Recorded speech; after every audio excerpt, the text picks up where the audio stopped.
Maganda ang sikat ng araw. Nang umagang yon, bagyang umiihip ang malamig na hangin. Tahimik kaming naglalakad ni Lolo Betong pauwi sa aming bahay. Kabaligtaran ng magandang panahon ang nararamdaman ko dahil may kaba sa aking dibdib. Napapitlag ako nang marinig ko ang boses ni Lolo na nasa tabi ko. Elio, wag mo kakalimutan yung sinabi sa'yo ng doktor, ha? Inumin mo yung gamot mo pagkatapos mo kumain. Abay, wag mo nang hintayin na ako pa magpapaalala sa'yo nun dahil makakalimutin na ako, matanda na ako. Iba na kasi talaga kapag nagkakainan. Huwag po kayong mag-alala, Lolo Betong. Hindi ko po makakalimutan yun. Kumusta na pala ang pakiramdam mo? Sa ngayon po, hindi naman na po sumasakit ang ulo ko. Abay, mabuti naman kung ganon. Pero alam mo, nagtataka talaga ako kung bakit walang nakitang mali ang doktor sa iyo. Kagabi halos mamatay ka na sa sobrang sakit ng ulo mo. Kaya nga po akala ko po talaga mamamatay na ako kagabi. Pakiramdam ko po, para po talagang binibiyak ang ulo ko sa sobrang sakit. Pero mabuti na lamang, walang nakitang hindi maganda ang doktor sa iyo. Nakakalungkot lang kung kailan malapit na ang 12 kaarawan mo ay saka ka pa nakaranas ng ganyan. Pero Lolo, maraming salamat po kasi pina-check up niyo po ako, ha. Saka, sorry na rin po. Aba, bakit ka naman nagsosorry sa akin? May kasalanan ka bang nagawa na hindi ko alam? Kasi po, Lolo, nabawasan po yung iniipon yung pera para pambili niyo po ng kalabaw. Mauudlot na naman po tuloy ang pagbili niyo ng kalabaw. Hindi po ba kailangan niyo po yun para hindi na po kayo nahihirapan sa pag-aararo sa taniman natin ng palay? Ay nako, batang ere, ano ka ba? Hindi mo kailangan humingi ng sorry sa akin.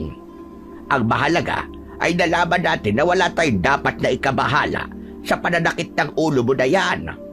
Saka maganda rin na nalaman natin kung ano ba talaga ang tamang gamot na kailangan mong inumin para hindi na tayo umaasa sa mga halamang gamot na para bang hindi naman tumatalab sa iyo. Saka makapaghihintay naman ang pagbili natin ng kalabaw, apo. Pero yung pananakit ng ulo mo ay hindi. Dapat maagapan yan.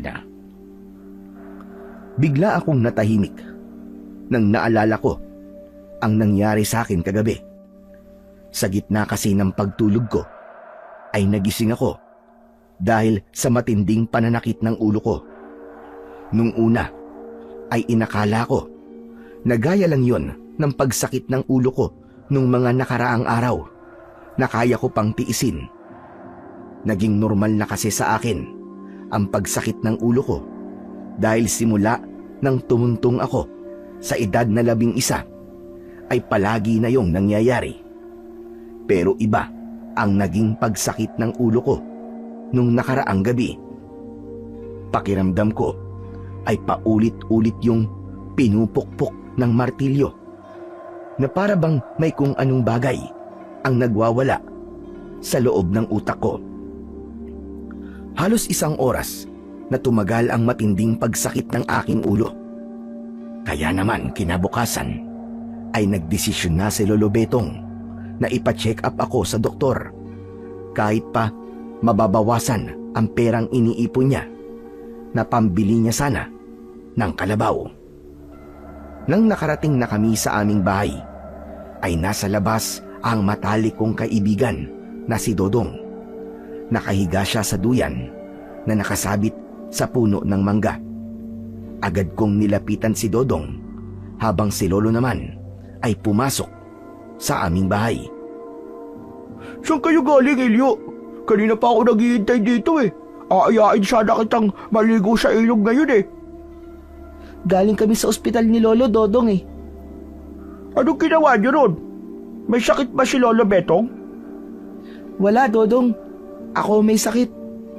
Hindi ba palaging sumasakit ang ulo ko? Kagabi kasi, sobrang sakit na talaga ng ulo ko. Kaya pinatignan na ako ni Lolo sa doktor. Ano sabi ng doktor sa'yo? Sabi niya, normal na pananakit lang daw ng ulo. Tapos, niresitahan niya ako ng gamot na kailangan kong inumin ng ilang araw. Napansin ko na biglang tumahimik ang kaibigan kong si Dodong. Titig na titig siya sa mukha ko habang bahagyang nakabukas ang bibig. Kaya naman, napakunot ang noo ko. Oh, Dodong, bakit ganyan ka makatingin sa akin? May dumi ba ako sa mukha? Nauntog ka ba, Elio? Ha? Hindi. Bakit mo naman naitanong yan? Kasi, para kang may dalawang bukol sa noo mo. Kinapa ko ang noo ko at may nakapanga ko na dalawang parang maliit na bukol doon. Parehas na nasa itaas na bahagi ng aking mata ang mga bukol. Hala, bakit ako nagkaroon ng bukol? Hindi naman ako nauntog. Saka hindi ko maalala na meron ako nito kanina nung nagpunta kami sa ospital. Baka naman nauntog ka nang hindi mo namamalayan. Pero hayaan mo na nga yan. Mawawala din naman siguro yan. Mabuti pa, pupunta na tayo sa ilog para makaligo na tayo doon. Nandun na ang iba natin mga kalaro ngayon, hinihintay na tayo. Naku, Dodong, hindi mo na ako sasama sa'yo, Magpapahinga kasi muna ako, Saka panigurado hindi ako papayagan ni Lolo kasi ang sabi niya, wag daw muna ako magpapagod habang umiinom ako ng gamot ko. Sandali lang naman tayo dun Sige na, sumama ka na. Dodong, pasensya na talaga. Ayoko. Sa ibang araw na lang. Ay nako, sige na nga. Hindi na kita pipilitin. O siya, sige, alis na ako. Kung magbabago ang isip mo, sumunod ka na lang. Bumaba na si Dodong sa duyan at saka siya naglakad palayo. Agad akong pumasok sa aming bahay. Nagawa sa sawali ang dingding at pawid naman ang bubong. Humarap ako sa maliit na salamin na nakasabit sa dingding. Tinignan ko ang bukol sa aking noo. Hindi ko alam, pero para bang bigla akong kinabahan.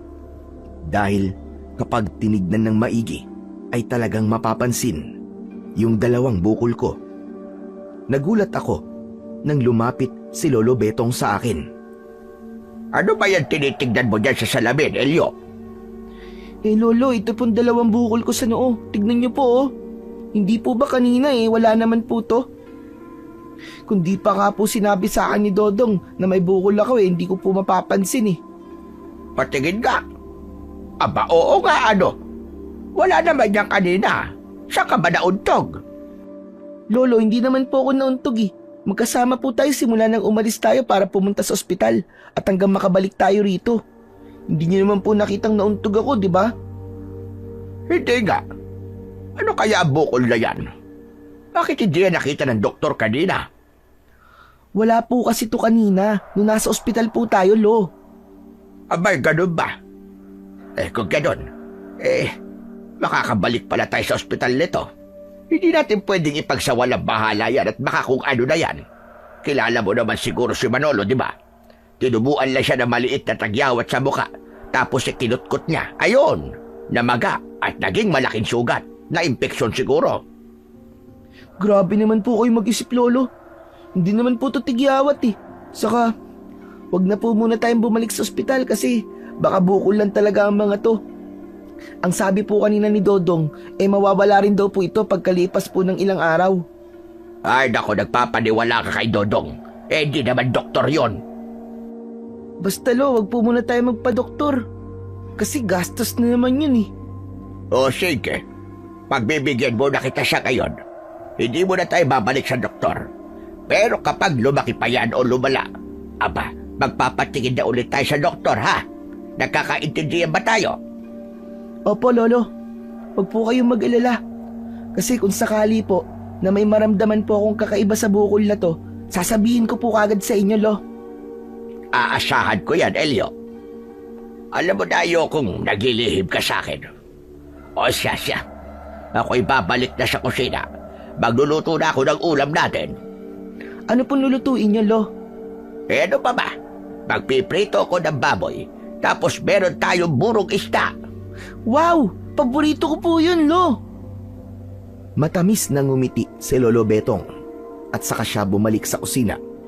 Maging ako ay napangiti na rin dahil sa mga ganong maliliit na bagay gaya ng pagluluto ni Lolo ng paborito kong pagkain ay nararamdaman ko na talagang mahal na mahal niya ako bilang kanyang apo kahit ang totoo ay hindi naman niya ako kadugo.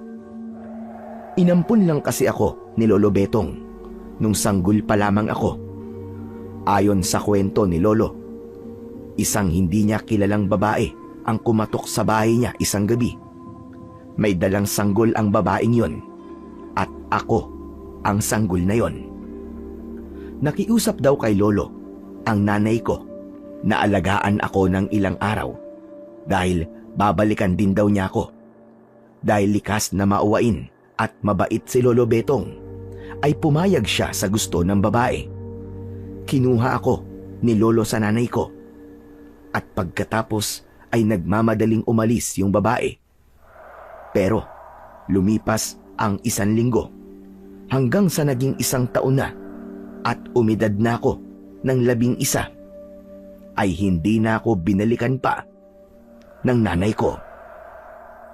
Kaya naman masasabi ko na kahit wala akong nanay at tatay, ay maswerte pa rin ako na meron akong Lolo Betong na mahal ako kahit ang totoo ay hindi naman niya ako kaano-ano. Sa mga sumunod na araw ay palagi kong tinitignan at pinakikiramdaman ang 2 bukol na tumubo sa aking noo. Kahit papano ay nawala ang kaba ko dahil hindi yun lumaki at hindi yun sumakit kahit kaunti. Kaya inisip ko na tama ang kaibigan kong si Dodong na normal na bukol lamang ang mga yon. Ngunit isang gabi, sa gitna ng aking pagtulog, ay nagising ako dahil sobrang sakit ng mga bukol ko. Sa una ay tiniis ko pa yon dahil ayokong magising at mag-alala sa akin si Lolo Betong. Pero hindi. Sobrang tindi na talaga ng sakit na nararamdaman ko. Pakiramdam ko ay binabare na ang noo ko, kaya hindi ko na napigilan ang umiyak at mapadaing. Biglang nagising si Lolo Betong na nasa aking tabi.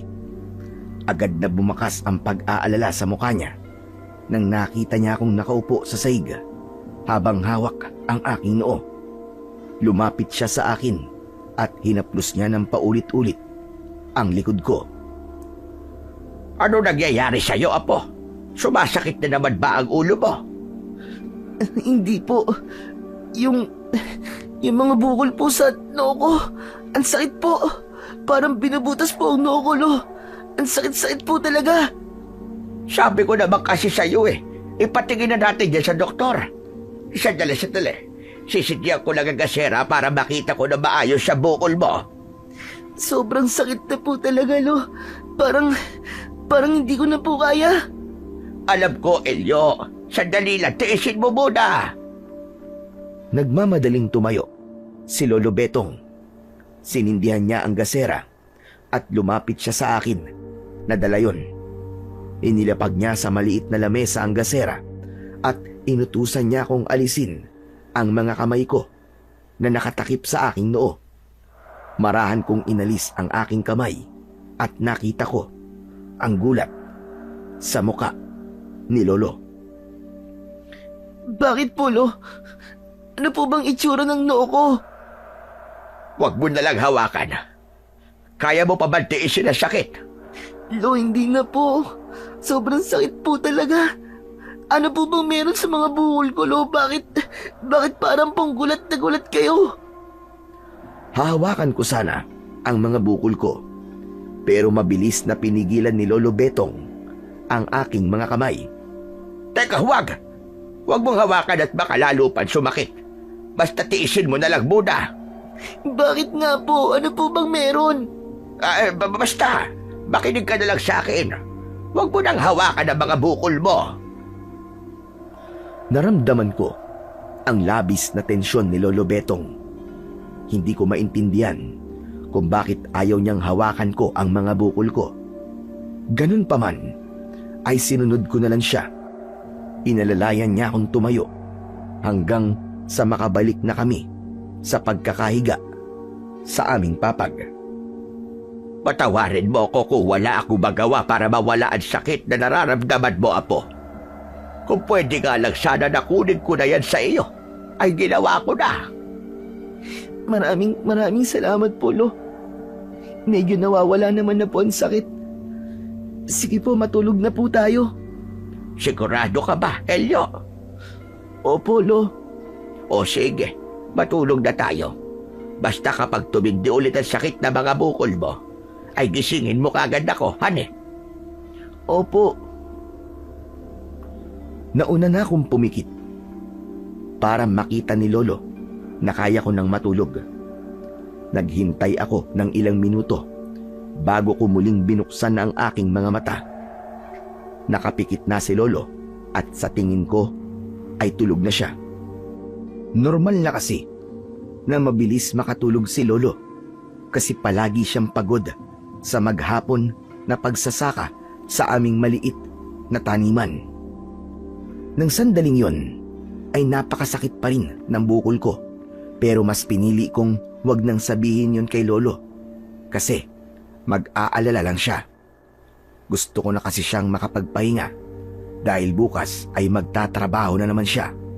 Kailangan niya ng maayos na pahinga. Maya-maya pa ay pumikit na ulit ako at sa kabila ng sakit na nararamdaman ko ay pinilit ko pa rin na matulog. Kinabukasan ay nauna akong nagising. Natuwa ako kasi hindi na masakit ang mga bukol ko. Nagtungo ako sa aming batalan na nasa kusina upang doon ay magmumog. Pagkatapos kong magmumog, ay naisipan kong buksan ang pinto ng aming bahay. Ngunit nang napadaan ako sa salamin na nakasabit sa dingding, ay natigilan ako dahil may nahagip ang aking paningin sa refleksyon ko sa salamin.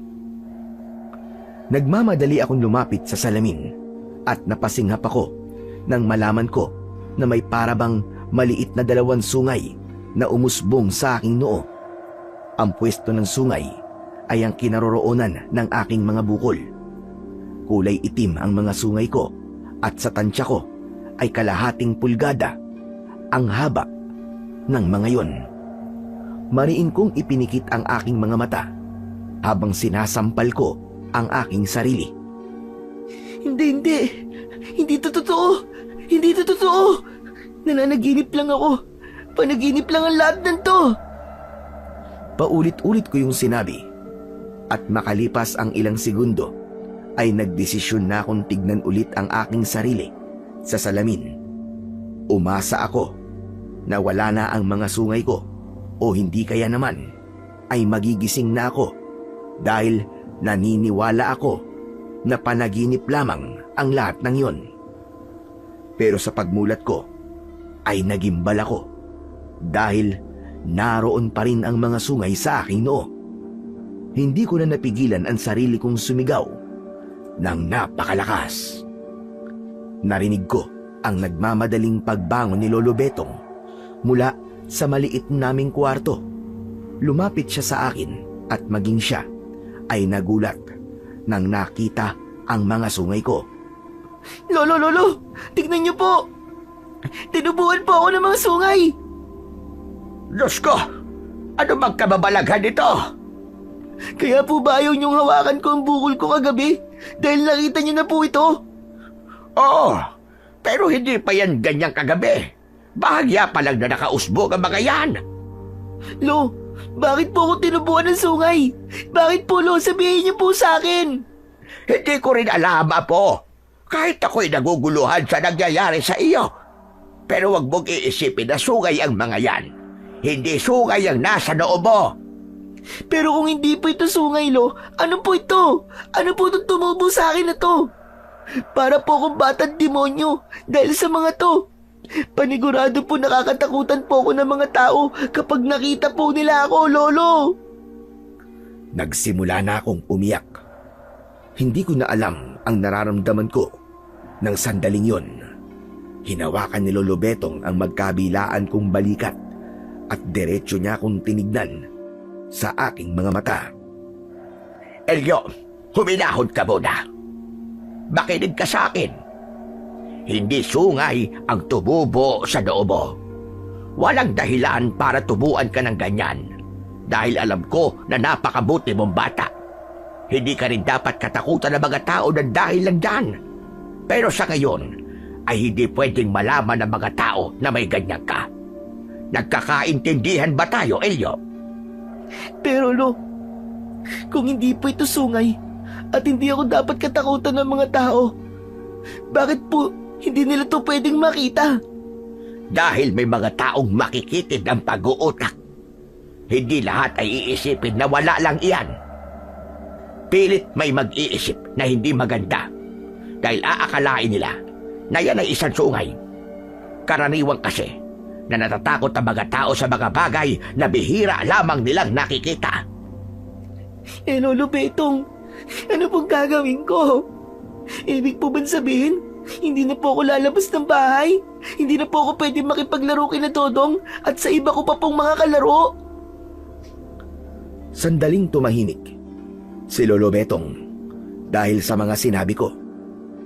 Alam ko na nag-iisip siya ng mga sandaling yon. Kaya naman, sandali siyang pumunta sa kwarto at nang bumalik siya, ay may dala na siyang balabal na kulay pula. Pinulupot at itinakip niya sa ulo ko ang balabal. Nagawa naman nung takpan ang mga sungay ko. Ganito, Apo, makinig ka. Tuwing kailangan mo lumabas, kailangan mong isuot ang balabal na iyan. Hindi po kaya magtanong po mga tao kapag nakasuot po ako ng ganito, Lo? Ay, nako. Huwag mo na lang silang pansinin o hindi kaya. Sabihin mo na yan ay ang sinabi ng doktor na gawin mo para hindi sumakit palagi ang ulo mo. Sabihin mo na hindi pwedeng mainitan ang ulo mo. Hindi naman nila malalaman kung nagsasabi ka ng totoo o hindi. Pero Lo, natatakot po ako. Paano po ako magiging demonyo pala ako? Kaya po ako tinubuan ng sungay. Ay, nako. Sinabi nang huwag ka mag-isip ng mga ganyan eh. Maniwala ka sa akin, Elio. Hindi yan sungay. Yan ang itatak mo sa utak mo. Matapos yun, ay mahigpit akong niyakap ni Lolo Betong. Kahit paano, ay gumaan naman ang pakiramdam ko. Pero hindi pa rin tuluyang naalis ang pangamba sa aking dibdib na baka hindi lang yun ang pagbabagong mangyayari sa aking katawan. Maghapon akong hindi lumabas ng bahay. Kahit pa pwede akong maglagay ng balabal sa ulo, ay mas pinili ko pa rin ang wag nang umalis dahil sa takot kong may makaalam na meron akong sungay. Patuloy kong kinumbinsi ang sarili ko na hindi sungay ang tumubo sa noo ko. Pagsapit ng hapon, habang nasa taniman si Lolo Betong, ay dumating si Dodong na may dalang turumpo. Magtatago sana ako, pero bigla siyang pumasok sa bahay at nakita niya akong nakaupo sa isang sulok. Mabuti na lang at nakalagay ang balabal sa aking ulo dahil kung hindi ay makikita niya ang nasa aking noo. Tara, Elio! Maglaro tayo ng trumpo! Naglalaban sila Jojo doon sa plaza. Ilabas mo ang trumpo mo at ipakita mo kung gaano ka kagaling. Dodong, ayokong lumabas ngayon eh. Saka, tinatabad ako makipaglaro ng trumpo. Biglang hinawakan ni Dodong ang noo at leeg ko. Oo, wala ka naman pala lagnat eh. Bakit ayaw mo makipaglaro ng trumpo? Samantalang dati, ikaw pa ang nag-aaya sa akin na makipaglaro ng ganon. Basta Dodong, tinatamad lang ako ngayon. Sa ibang araw na lang. Ay nako, akala ko naman magiging kakampi kita sa pakikipaglaban kina Jojo ng trumpo. Ikaw pa naman ang magaling sa ganon eh. Teka Elio, bakit pala may balabal ka dyan sa ulo mo? Ha? Ito ba? Wala to. Huwag mo na lang pansinin. Maglalagay ka ba ng ganyan sa ulo mo? Kung wala lang, pabira ka naman. Sige na, sabihin mo, para saan nga yan? Siguro meron kang tinatago sa ulo mo, no? patingin nga ako. Hahablutin sana ni Dodong ang balabal ko, pero mabilis akong umiwas. Pero hindi sumuko si Dodong at pilit niya yung hahablutin. Lumayo ako sa kanya, pero nasukol niya ako dahil nasa sulok na ako ng aming bahay. Sige na, patingin lang. Alisin mo na yung balabal sa ulo mo. Hindi nga sabi pwede, Dodong eh. Umalis ka na nga. Ang damot mo naman. Hindi ako aalis dito hanggat di mo yan inaalis. Kung ayaw mong alisin, ako na lang ang gagawa nun. Hahawakan sana ni Dodong ang balabal, pero mabilis kong hinawakan ang mga kamay niya.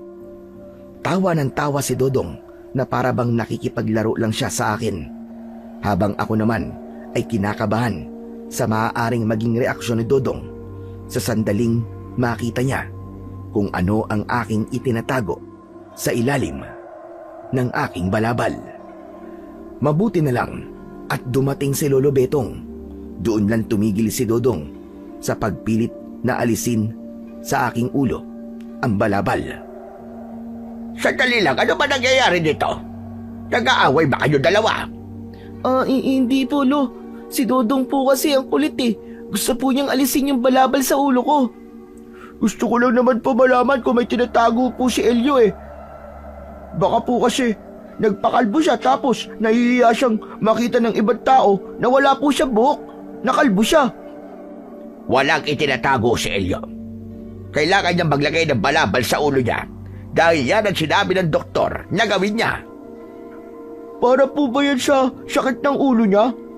Ganun na nga. Kaya huwag ka nang makulit at huwag mo nang subukang alisin ang balabal ni Elio sa ulo niya. Ano pong nagagawa ng paglalagay ng balabal para po sa sakit ng ulo niya? Abay, hindi ko rin alam. Yun ang sinabi ng doktor kaya sinusunod lang namin. Ano nga pala ginagawa mo rito, ha, Dodong? Inaaya ko lang po na makipaglaro po si Elio ng turumpo doon po sa may plaza. Dodong, sa ibang araw na lamang kayo maglaro. Masakit pa ang ulo ng apo ko, kaya kailangan niya magpahinga. Ay, ganun po ba? Hindi naman po niya sinabi sa akin na masakit pala ang ulo niya. Sige po, Lolo Betong. Aalis na po ako. Elio, magpapagaling ka ha?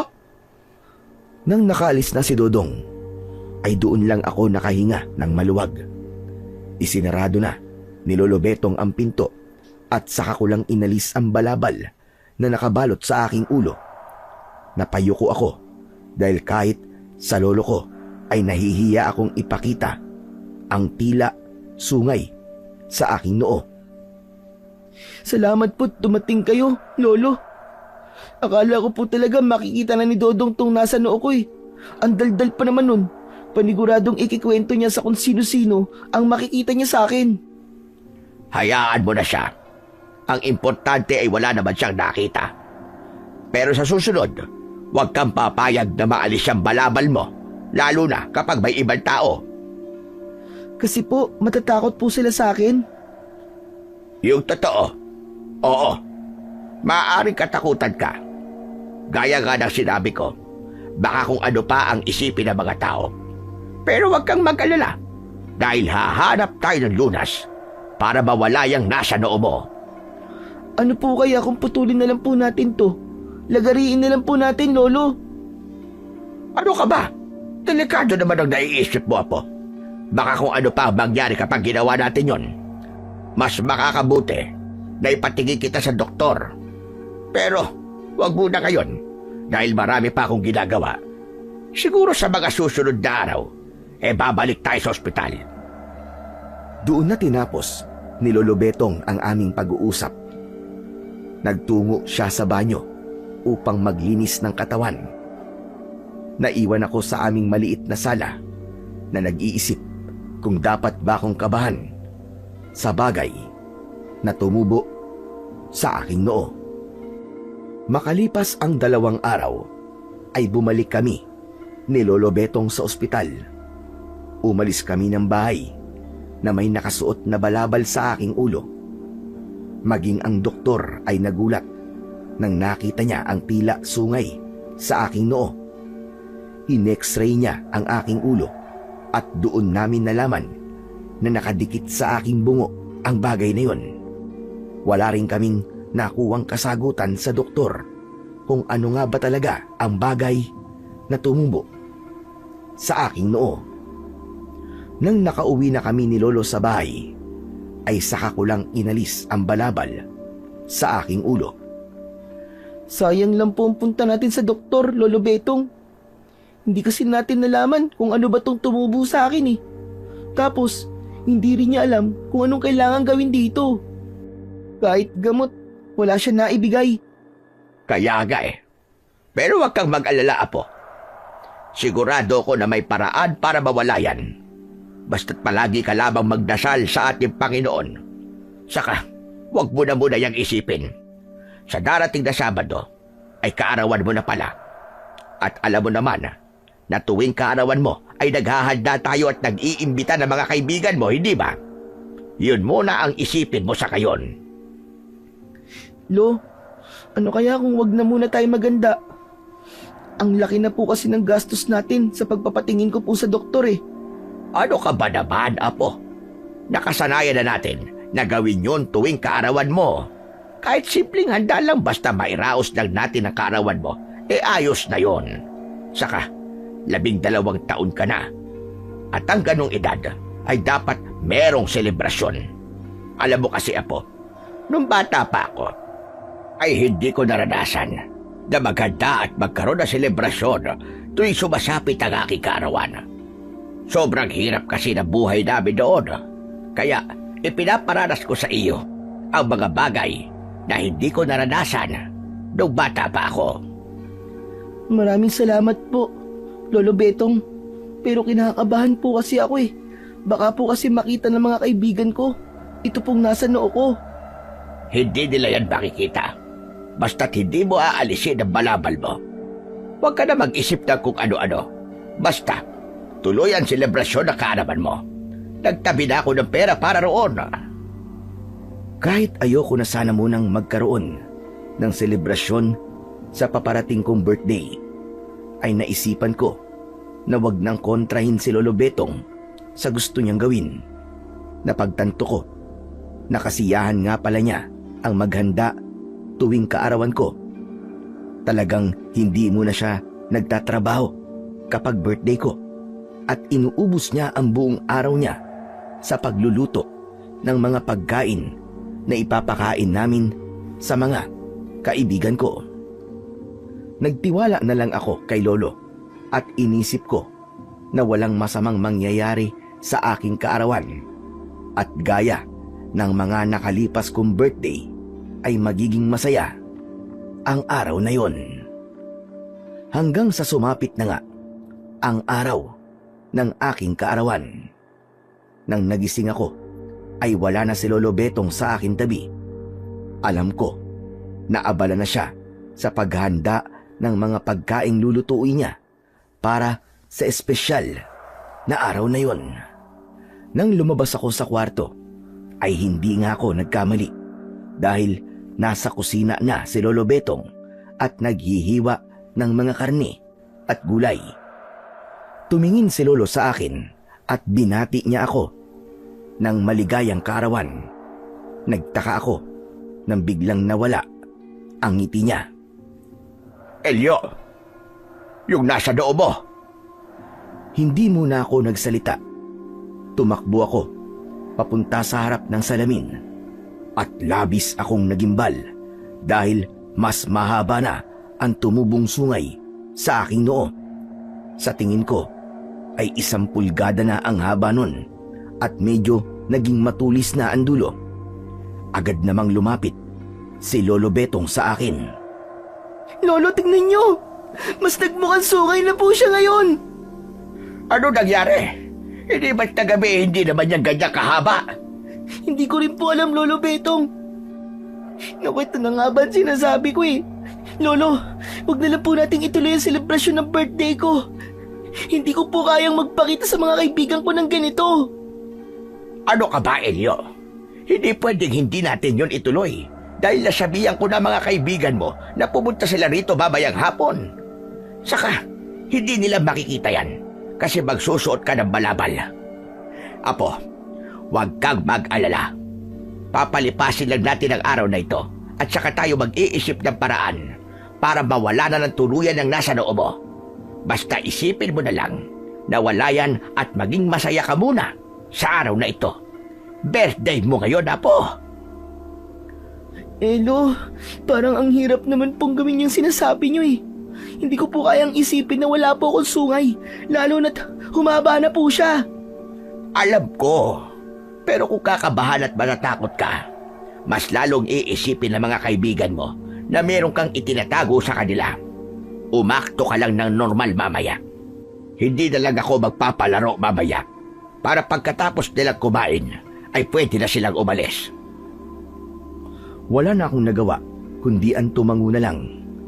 Inisip ko na lang na kailangan ko pa ring maging masaya sa araw na yon. Dahil yun ang araw ng aking kapanganakan, o mas tamang sabihin na yun ang araw na dumating ako sa buhay ni Lolo Betong. Kaya hindi lang espesyal ang araw na yon para sa akin, kundi pati na rin kay Lolo Betong. Pagkasapit ng hapon, ay tapos nang magluto si Lolo Betong. Naglagay siya ng lamesa sa labas ng aming bahay. Nakalagay doon ang pansit, puto at lumpiang Shanghai. Meron ding water jug na may laman na tinimplang orange juice. Maya-maya pa ay isa-isa nang dumating ang mga kaibigan ko. Kabilang na si Dodong. Inasikaso na namin sila ni Lolo Betong para makakain na sila. Pansamantala kong nakalimutan ang tungkol sa tila sungay na tumubo sa aking noo. Wala ring pumansin sa balabal na nakabalot sa aking ulo dahil abalaan lahat sa pagkain. Masaya kong pinanood ang mga kaibigan ko. Nang natapos na silang kumain, ay lumapit si Dodong sa amin ni Lolo Betong. Ma'am Betong, magpapalaro po ba kayo? Tapos na po kasi kami kumain eh. Nako, wala munang palaro ngayon, Dodong. Ay, sayang naman po. Akala ko meron ulit gaya ng mga nakaraang birthday ni Elio. Lolo, baka po pwedeng magpaagaw na lang po tayo ng barya. May mga naipon po ko. Yun na lang po ang ipaagaw natin sa kanila. O sige, pero wag mong ubusin lahat ng ipon mo at ako na ang bahalang magdagdag. Pumasok muna kami ni Lolo Betong sa bahay upang kunin ang mga barya na ipapaagaw namin. Nang bumalik kami sa labas at sinabi ni Lolo Betong na magpapaagaw ako ng barya, ay masayang nagsigawan ang mga kaibigan ko. Hinayaan ni Lolo na ako ang maghagis ng mga barya. Nagtipon-tipon na ang mga kalaro ko sa harapan ko. Nakangiti ako habang nakatingin sa kanilang lahat at nag-aabang sa paghagis ko ng mga pera. Nang ihagis ko ang ilang piraso ng barya, ay nagkagulo sina Dodong sa pag-aagawan. Muli akong naghagis ng mga barya at mas lalo silang nagkagulo. Hanggang sa isa sa mga kaibigan ko ang lumapit sa akin at sinubukan niyang agawin ang mga natitirang barya sa aking kamay. Umiwas ako, pero nakita yon ng iba pang mga bata, kaya pinagkaguluhan nila ako. Napaupo ako sa lupa at may kung sinong hindi sinasadyang nahablot ang balabal sa aking ulo. Nanlamig ako nang matigilan ang lahat nang nakita nila ang dalawang sungay sa aking noo. Bumakas ang takot sa muka ng mga kaibigan ko. Agad namang iniharang ni Lolo Betong ang sarili niya sa akin upang itago ako. Pero huli na dahil nakita na ng mga kaibigan ko ang bagay na aking pilit na itinatago. Hanggang sa isang bata ang sumigaw na isa kong demonyo. Takot na nagtakbuhan ang mga bata palayo at kahit si Dodong ay tumakbo rin. Hindi ko napigilang umiyak dahil nasaktan ako doon. Ganun pala kasakit sa dibdib, nakatakutan ka. Tumakbo ako sa loob ng bahay at umiiyak akong dumapa sa papag. naramdaman ko na lang ang kamay ni Lolo Betong sa aking likod. Wala na. Nakita nila ang sungay ko, Lolo. Natakot po sila sa akin. Wala na po akong kaibigan. Wala na po akong kalaro. Sige lang, Apo. Iiyak mo lang yan. Kailangan mong mailabas yan. Pero ito tandaan mo. Hindi kabawasan sa pagkatao mo ang kung anumang bagay na nasa noo mo ngayon. Hindi yan mabubura, Apo, sa isipan ko na ikaw ay isang mabuting bata. Intindi nilang dati na mga kaibigan mo dahil ngayon lang sila nakakita ng taong may ganyan. Pero po, kung habang buhay na po silang matakot sa akin, paano pong hindi na po sila makipaglaro sa akin, Lo? Ibig sabihin, hindi sila nakalaan para maging kaibigan mo habang buhay.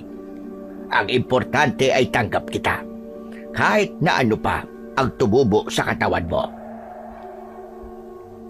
Wala na akong nasabi.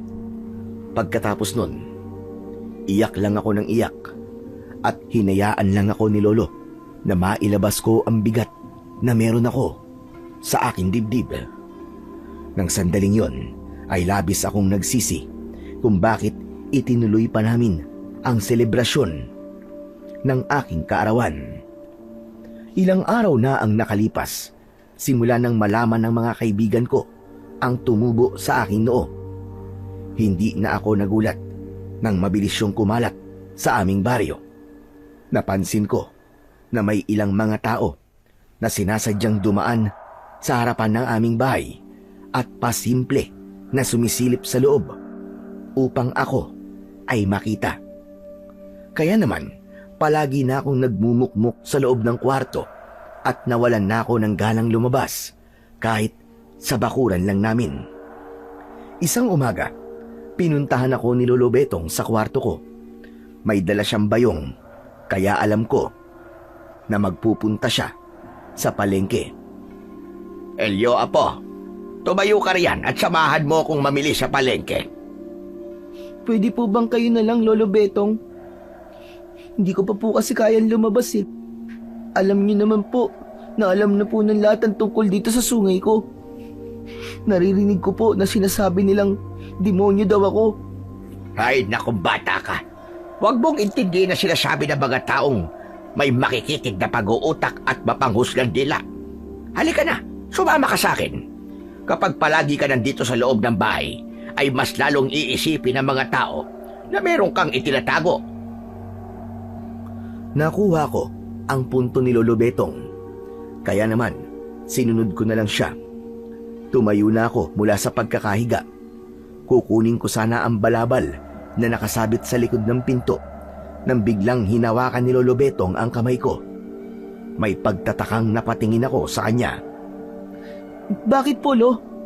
Hindi mo na kailangang gamitin ang balabal na yan. Pero Lo, lalabas po tayo, di ba? Ang sabi niyo po sa akin eh, kailangan ko pong gamitin ang balabal na to para itago po ang sungay ko. Noon yon, Apo.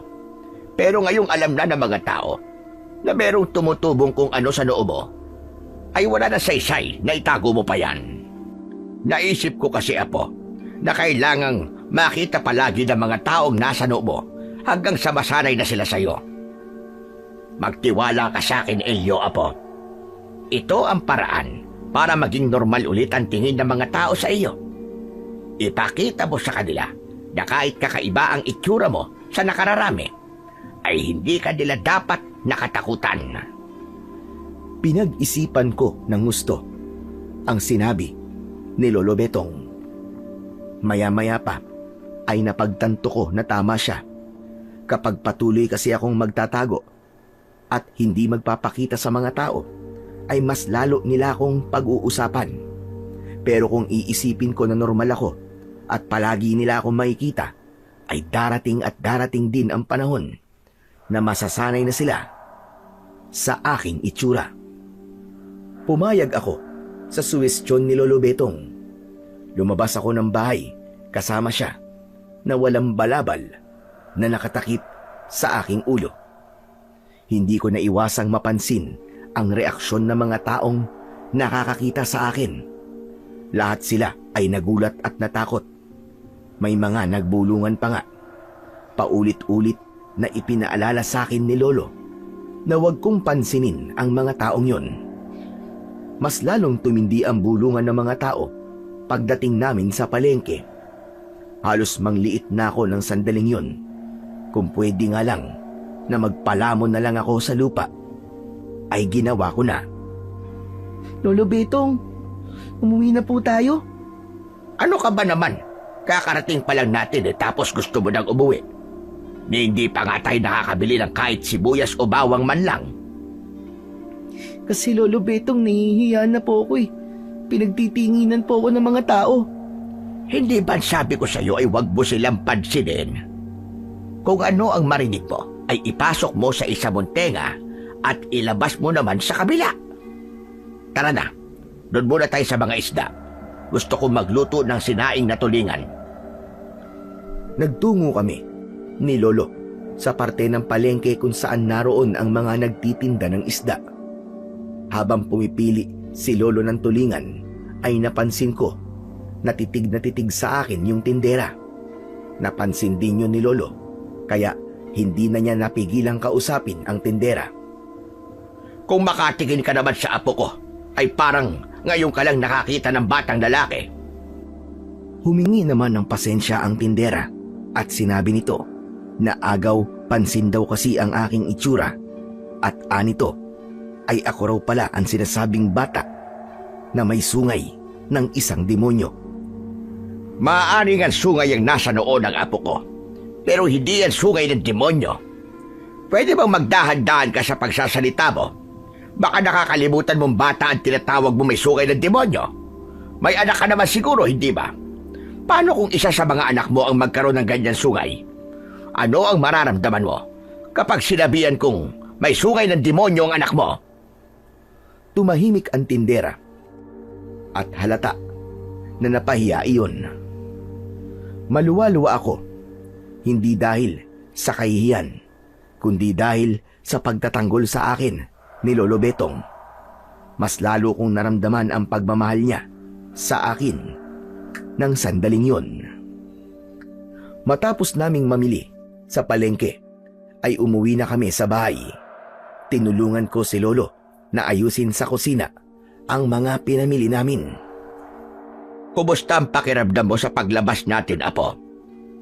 Nahihiya pa rin po ako, Lolo Betong. Hindi ko po kasi maiwasan na hindi marinig yung mga sinasabi nila tungkol po sa sungay ko.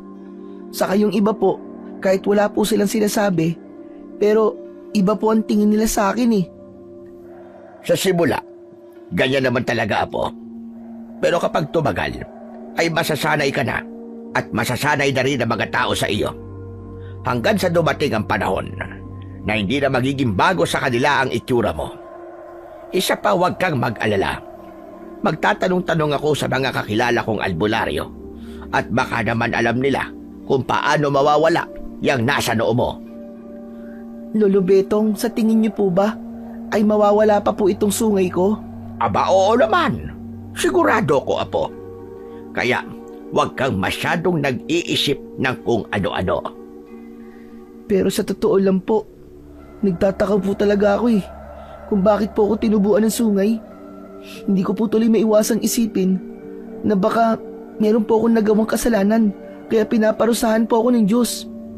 Ano ka ba? Huwag ka magsalita ng ganyan, Elio. Mula noong sanggol ka hanggang ngayon, ay ako na ang kasama mo. Kilalang kilala kita at ako ang makapagsasabi kung gaano ka kabait na bata. Hindi ka pinaparusahan ng ating Panginoong Diyos, apo. May dahilan kung bakit nangyari yan sa iyo. At malakas ang paniniwala ko na maganda ang dahilan yon. Sa ngayon, ay hindi pa natin alam kung bakit ka tinubuan ng sungay. Pero maniwala ka sa akin na may magandang dahilan ang lahat ng nangyayari sa iyo ngayon. Sa sinabing yon ni Lolo Betong, ay naging magaan ang pakiramdam ko. Tumagos kasi sa puso ko ang bawat salitang kanyang binitiwan. Naputol ang pag-uusap namin Nang marinig namin ang boses ni Dodong sa labas ng bahay, tinawag niya ako. Nang tumango si Lolo, ay lumabas ako ng bahay para harapin ang kaibigan ko na si Dodong. Napansin ko na bahagyang nakayuko si Dodong na para bang nahihiya sa akin. Anong ginagawa mo rito, Dodong? Akala ko ba natatakot ka sa akin? Hindi ba isa ka sa mga tumakbo nung nakita niyong may sungay ako nung birthday ko? Sorry Elio, kung tumakbo ako noon. Nadala lang kasi ako sa takot at sigawan ng mga kaibigan natin Pero promise, hindi naman talaga ako natakot sa'yo Nagulat lang talaga ako kasi hindi ko akalain na yan pala ang itinatago mo sa balabal mo. O ngayon, alam mo na may sungay ako. Makikipagkaibigan ka pa rin ba sa akin? Oo naman, no? Kaya nga ako nandito kasi magsusorry ako sa'yo ngayon Ngayon lang talaga ako nagkaroon ng lakas ng loob na kausapin ka. Sorry talaga, Elio Sorry kung isa ako sa tumakbo nung nakita namin ang sungay mo. Okay na yun. Pinapatawad na kita, Dodong. Masaya ako na kahit may sungay ako, ay kaibigan pa rin ang tingin mo sa akin. Salamat Siyempre naman, ikaw ang partner ko sa paglaro ng trumpo Kapag ikaw kasi ang kakampi ko, paniguradong panalo tayo. Yun lang pala ang dahilan kaya gusto mo ako maging kaibigan Ikaw talaga. Hindi, biro lang yun. Baka naman seryosohin mo sinabi ko Pero, bakit ka pala nagkaroon ng sungay, Elio? Hindi ba yan yung bukol mo dati? Oo, Dodong, tama ka. Ito nga yun. Yung akala natin dati na simpleng bukol lang, pero tinubuan pala ako ng sungay. Hindi rin naman alam ni Lolo Betong kung bakit ako nagkaroon ng ganito. Kahit kami nga, nagtataka Pero sabi ng mga tao, anak ka raw kasi ng demonyo. Alam kasi nila na ampung ka lang ni Mang Betong at walang nakakaalam kung sino talaga ang mga magulang mo. Sinabi ko na sa'yo kesa marinig mo pa sa iba. Hindi ako naniniwala sa sinasabi nila. Kahit na anong sabihin nila, ay wala na akong pakialam. Kay Lolo lang ako maniniwala. Ang sabi niya kasi sa akin, natatakot lang ang mga tao kasi kakaiba ang itsura ko sa normal na tao. Pero walang mali sa akin. Hindi rin naman ako naniniwalang anak ka ng demonyo Kasi kung anak ka ng demonyo, sana matagal mo na ako pinatay, di ba? Natawa na lang ako sa sinabing yun ni Dodong. Pero, sa totoo lang, napakasaya ko dahil nalaman kong hindi naman pala talaga natakot sa akin si Dodong. Masaya ako na kahit isa ay meron pa rin akong matatawag na kaibigan. Simula noon ay unti-unti ko nang sinanay ang sarili ko na lumabas at magpakita sa mga tao. Nakipaglaro ulit ako sa mga kaibigan ko kahit madalas ay tinutukso nila ako na anak ng demonyo. Kapag ganon ay tumatawa lang ako at sinasakyan ko ang kanilang panunukso sa akin kahit ang totoo ay nasasaktan talaga ako. Palagi ko na lamang sinasabi sa sarili ko na darating din ang panahon na masasanay ang mga tao sa aming baryo sa aking itsura. Hanggang isang araw, nagimbal ang lahat ng isang bangkay ng matandang babae ang natagpuan sa mismong harapan ng kanyang bahay. Ang nakakatakot pa ay pinatay ang matandang babae sa napakabrutal na paraan. Wakwak ang dibdib niya at wala na ang kanyang puso. Sobrang putla ng buong katawan niya na para bang wala nang natirang kahit isang patak ng dugo mula sa kanya. Binalot ng takot ang aming baryo, lalo na't alam ng lahat na walang kaaway ang matandang babae, kaya wala kaming maisip kung sino ang maaaring gumawa noon. Naging maugong ang bulong-bulungan na meron daw aswang na gumagala sa aming baryo, at yun ang naging dahilan para mas tumindi ang takot naming lahat.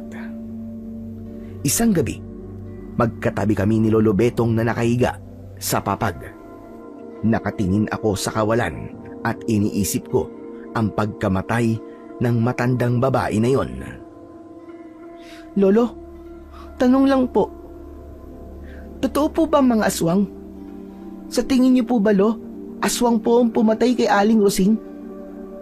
Naniniwala ako sa mga aswang. Dahil sa lugar kung saan ako lumaki, ay laganap ang pagsalakay ng mga aswang, lalong-lalo na sa mga bata at buntis at yung may mga sakit. Pero hindi ako sigurado kung aswang nga ang pumatay kay Roseng. Hindi natin pwedeng sabihin na aswang ang may gawa nun, lalo na't wala pa naman tayong konkretong ebidensya. Yun po kasi ang kumakalat dito eh. Yun po yung sinasabi ng mga tao. Halos lahat po, naniniwala pong may aswang po dito sa atin. Kaya nga po, kahit 6:00 pa lang po ng gabi, kakaunti na lang po ang taong nasa labas. Tapos lahat po ng mga kalaro ko, ayaw na po maglaro sa gabi. Kasi baka raw po patayin sila ng aswang. Kaya nga dapat ay mag-ingat din tayo. Kahit hindi tayo sigurado na may aswang nga, ay sapat ng dahilan na merong pinatay para mag-ingat tayo. Hala, sige na. Matulog na tayo. Marami pa akong gagawin bukas, Apo. Tumalikod na si Lolo Betong sa akin. Hindi nagtagal ay narinig ko na ang mahinang paghilik ng lolo ko na indikasyong tulog na siya. Habang ako naman ay nananatiling gising at iniisip ang maaaring mangyaring hindi maganda sa baryo namin sa mga susunod na araw. Hindi ko alam, pero may pakiramdam ako na masusundan pa ang patayan sa aming lugar. Nang mga sumunod na araw ay naging madalas ang mga bangkay na natatagpuan na lahat ay pinatay sa karumal-dumal na paraan. Ang lahat ay halos wala ng lamang loob at dugo. Mas tumindi ang takot ng mga tao. May mga nagsabi din na may nakakita sa aswang at inilarawan nila ang aswang bilang isang nakakatakot na nilalang na may malalaki at mahahabang sungay, mapupulang mga mata at matutulis na kuko at ngipin. Hanggang isang umaga, nagulat kami ni Lolo Betong nang sumugod ang mga tao sa harapan ng aming bahay. May ilan na may dalang itak at kawayan na may matutulis na dulo. Sumigaw sila na kailangan kong lumabas at sinabi nila na ako daw ang aswang na pumapatay sa mga tao. Alam ko na dahil yun sa sungay na meron ako. Nahihintakutang napatingin ako kay Lolo Betong. Lolo, paano na to? Ano pong gagawin sa akin ng mga tao? Nasisiraan na sila ng ulo. Hindi na nila alam ang ginagawa nila. Talagang nag-aalap na sila ng masisisi sa mga patayang nangyayari dito sa ating baryo. Dahil po ba sa may sungay ako, kaya iniisip po nila na ako ang pumatay sa mga tao? Lolo, alam niyo po na hindi ko po yun magagawa. Wala po akong kasalanan, Lolo Betong. Alam ko yun, Apo. Huminahon ka. Kaya dito ka lang sa loob ng bahay at huwag kang lalabas kahit na ano mangyari. Ako ang haharap sa kanila. Pero Lo, sandali lang. Baka po kung anong gawin po nila sa inyo. Dito na lang din po kayo. Huwag na po kayong lumabas, Lolo Betong. Hindi, Apo. Kailangan ko gawin ito. Kailangan ko silang hanapin. Dahil paniguradong hindi sila aalis hanggat hindi ko sila nilalabas. Huwag kang mag-alala. Walang masamang mangyayari sa akin. Lalo na sa'yo. Hindi naman ako makikipag-away sa kanila. Kakausapin ko lamang sila at liliwanagin ko na wala kang kinalaman sa mga patayang nangyayari dito. Wala na akong nagawa nang lumapit na si Lolo Betong sa pinto at binuksan niya yon. Napasiksik ako sa isang sulok ng bahay at mas lalo akong natakot nang mas lumakas ang sigawan ng mga tao nang lumabas na si Lolo Betong. Nagdasal ako na sana ay walang mangyaring masama kay Lolo at wag sana siyang saktan ng mga tao. Hanggang sa narinig ko ang boses ni Kapitan Edwin na siyang namumuno sa aming baryo. Nasaan na ang apo-apuhan mo, Mang Betong? Iharap mo sa amin, Selyo! At anong kailangan nyo sa kanya, Kapitan? Bakit kayo nagtitipon dito? At may dala pa kayo mga itak at sibat. Isang bata lamang ang gusto nyo makaharap. Pero napakarami nyo. At may mga sandata pa kayo. Dahil mabuti na sigurado. Mas mabuti na ang handa kami kaysa kami mapahamak. Hindi isang normal na bata, Celio. Dahil ba sa bigla siyang tinubuan ng sungay, ganun ba? Yun lang ang kakaiba sa kanya. Pero bukod doon, ay masasabi ko na isa pa rin siyang normal na bata. Anong normal? May normal ba na nagagawang pumatay sa hindi makataong paraan, ha, Mang Betong? Naiintindihan namin kung bakit pinoprotektahan mo si Elio. Pero ginagawa namin ito para sa kaligtasan nating lahat. Si Elio ang aswang na pumapatay dito sa baryo. Kaya ilabas mo siya dahil kailangan niya managot sa mga kasalanang nagawa niya. Alam namin na inampun mo lang si Elio. Hindi natin alam kung ano ang pinagbulan niya. At marami nagsasabi na simula ng tinubuan ng sungay si Elio ay nagsimula na rin ang patayan dito. Hindi ba kayo nahinala yun? Malakas ang aming hinala na nagising na ang halimaw na nasa loob ng kanyang pagkatao dahil sa pagtubo ng sungay niya. Yun ang isang malaking patunay. May ebidensya ba kayo na magpapatunay na ang apo ko nga ang gumawa ng mga pagpatay? Sige nga. Meron bang nakakita sa kanya ni isa sa inyo na siya talaga ang pumapatay sa mga tao? Hindi na namin kailangan pa ng matibay na ebidensya. May nagsasabi na may mahabang sungay ang aswang na kagaya ng sa apo mo. Malamang sa umaga ay maikli lang ang sungay ni Elio, pero tuwing gabi ay humahaba yon at saka siya magbabago ng anyo bilang isang ganap na aswang. Kaya kung mahal mo ang baryo natin, Mang Betong, isuko mo na sa amin si Elio. Ilabas mo siya dahil kung hindi, kami mismo ang papasok sa bahay nyo para kunin siya na sapilitan. Hindi nyo maaaring gawin yan, Edwin. Wala kayong karapatan na pumasok sa bahay ng may bahay. Lamang sa batas ang naisip nyong gawin. At pwede ko kayong idemanda. Magdemanda ka hanggang gusto mo. Pero hindi mo kami mapipigilan sa gusto namin gawin. Dinagawa namin ito para sa kapakanan at kaligtasan ng mas nakararami. Kaya bibigyan kita ng isa pang pagkakataon, Mang Betong. Ilabas mo na ang apo mo na si Elio. Hayaan mong ipataw namin sa kanya ang kaparusahan na nararapat sa kanya. Ganyan na ba katindi ang kaduwagan ninyo? Paparusahan niyo ang isang bata. Hindi nga kayo sigurado na si Elio ang pumatay sa mga taong yun. Nabubulagan ka na, Mang Betong. Malamang ay ginamitan ka na ng itim na kapangyarihan ni Elio para protektahan mo siya. Natatawa ko sa mga sinasabi mo, Kapitan Edwin. Sagun pa lang si Elio ay kasama ko na siya.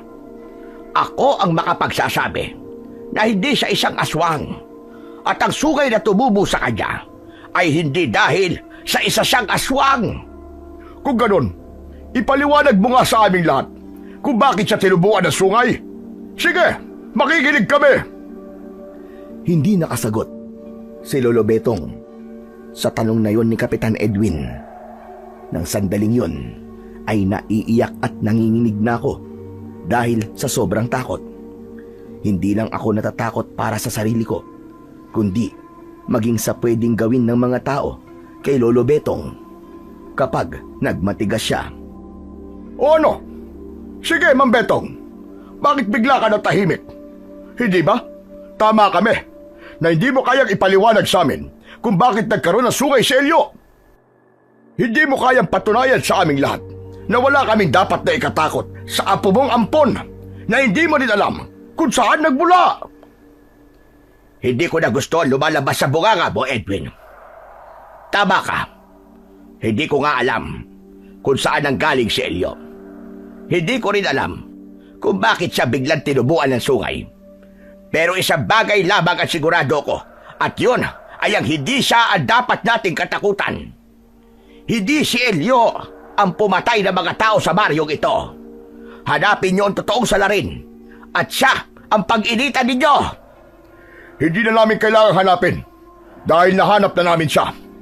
At yun ay walang iba kundi si Elio. Tama na! Umalis na kayo. Hindi niyo makukuha ang apo ko. Kailangan niyo muna magpakita sa akin ng matibay na ebidensya na siya nga ang may kagagawa na ng mga nangyaring pagpatay. At kung mapapatunayan niyo sa akin na mali ako mismo ang magsusuko sa kanya sa inyo. Talagang ang nagbubulag-bulagan ka na. Mukhang tama nga ang aking hinala na nasa ilalim ka na ng itim na kapangyarihan ni Elio. Kailangan mo magising sa katotohanan, Betong. Kayo ang dapat na magising sa katotohanan, Kapitan. Umalis na kayo dahil wala kayo mapapala rito. Hindi kami aalis nang hindi kasama si Elio. Pwes, humanda kayong abutin dito ng ilang araw dahil hindi ko ibibigay sa inyo ang apo ko kahit na ano ang mangyari. Talaga't sinasagad mo ang pasensya ko, Mang Betong. Hanggat maaari, ay ayoko sanang gumamit ng dahas. Pero pinipilit mo ko na gawin yon. Sige mga kababayan, pasukin niyo ang bahay ni Mang Betong. Kunin niyo ang batang aswang! Tumindi ang takot ko sa narinig ko mula kay Kapitan Edwin. Hindi ko na alam kung ano ang dapat kong gawin. Hindi kayo pwedeng pumasok sa pamamahay ko nang hindi ko pinahihintulutan. Umalis na kayo at hayaan nyo lang apo ko. Wala siyang ginagawang mali. Sige, huwag niyong pansinin ang sinasabi ni Mang Betong. Nandito tayo para panagutin ang punot dulo ng kaguluhan at kamatayan sa ating baryo. Sige mga kasama, kunin niyo si Elio! Nakita ko na iniharang ni Lolo Betong ang sarili niya sa pintuan. Kahit nakatalikod siya sa gawi ko, ay naramdaman ko ang matindi niyang determinasyon na protektahan ako. Sige, subukan nyo. Kailangan nyo muna dumaan sa ibabaw ng bangkay ko bago nyo makuha si Elio. Sabay-sabay na sumigaw ang mga tao. Narinig ko ang mga yabag na papalapit sa aming bahay hanggang sa nagpumilit ng pumasok ang mga tao. Kahit mag-isa, ay hindi natinag si Lolo Betong. Pinagtulakan na siya ng mga tao para mawala siya sa pagkakaharang niya sa pinto. Pero naging mahigpit ang pagkakakapit ni Lolo sa gilid ng pintuan. Napatayo na ako sa labis na pag-aalala. Natakot na ako na baka kapag tumagal ang eksenang yun ay kung ano pang mangyari kay Lolo Betong. Nakita ko ang galit sa mukha ng mga tao nang nakita nila ako. Kumawala na ang luhang kanina ko pa pinipigilan. Tama na po! Tama na po! Tumigil na po kayo! Huwag niyo po sasaktan ang lolo ko! Tama na! Sasama na lang po ako sa inyo! Tama na po! Manahimik ka, Elio. Hindi ka sasama sa kanila, apo. Wala kang kasalanan. Tumakas ka na. Bilisan mo, apo! Ngunit hindi ko sinunod si Lolo Betong. Nang sandaling yun, ay mas naisip ko ang kaligtasan ni Lolo Betong kesa sa aking sarili. Umiiyak akong lumapit sa may pintuan kung saan nakaharang si Lolo. Ngunit bago pa ako makalapit doon, ay tuluyang natumba na si Lolo Betong at nadaganan siya ng mga tao. Lolo Betong! Tutulungan ko sana si Lolo, pero mabilis akong hinawakan ng ilang kalalakihan sa aking mga braso. Hinila nila ako palabas ng aming kubo na parabang isa akong nakakatakot na kriminal. Nang nailabas na nila ako, ay iniharap nila ako kay Kapitan Edwin. Pilit kong nilingon si Lolo. Tatayo sana siya para lapitan ako, pero pinigilan siya ng dalawang lalaki. Maging siya ay hawak rin sa magkabilaan niyang braso. Bitiwan niyo ang apo ko. Huwag niyo siyang sasaktan. Ibalik niyo siya sa akin. Wala siyang ginagawang masama. Maniwala kayo. Ayos lang po ako, Lolo! Huwag po kayo mag-alala sa akin! Isang pilit ng ngiti ang pinakawalan ko para isipin ni Lolo na hindi ako natatakot. Pero sa loob-loob ko ay sobra na akong natatakot dahil wala akong alam sa kung ano ang gagawin sa akin ng mga tao. Humarap ako kay Kapitan Edwin nang narinig ko ang pagsasalita niya. Ngayon, magbabayad ka na sa mga kasalanang ginawa mo. Hindi ko akalain na ang batang kagaya mo pa ang magdadala ng karumal-dumal na kamatayan sa baryong pinoprotektahan ko. Kapitan Edwin, maniwala po kayo sa akin. Hindi po akong pumapatay. Hindi po ako ang aswang. Kahit anong sabihin mo, ay hindi na ako maniniwala. Yang sungay na nasa noo mo ay isang matibay na ebidensya na isa kang aswang o kung anumang kampon ng kadiliman. At sigurado kami na ikaw din ang pumapatay sa baryong ito. Lubayan niyo ang apo ko. Pakawalan niyo na siya. Magsisisi kayo sa ginagawa niyong ito dahil nagkakamali kayo ng taong pinaparusahan. Walang kinalaman si Elio sa mga patayang nangyayari rito. Kaya't pakawalan niyo siya. Maawa na kayo sa bata. Huwag mo nang sayangin pa ang laway mo, Mang Betong.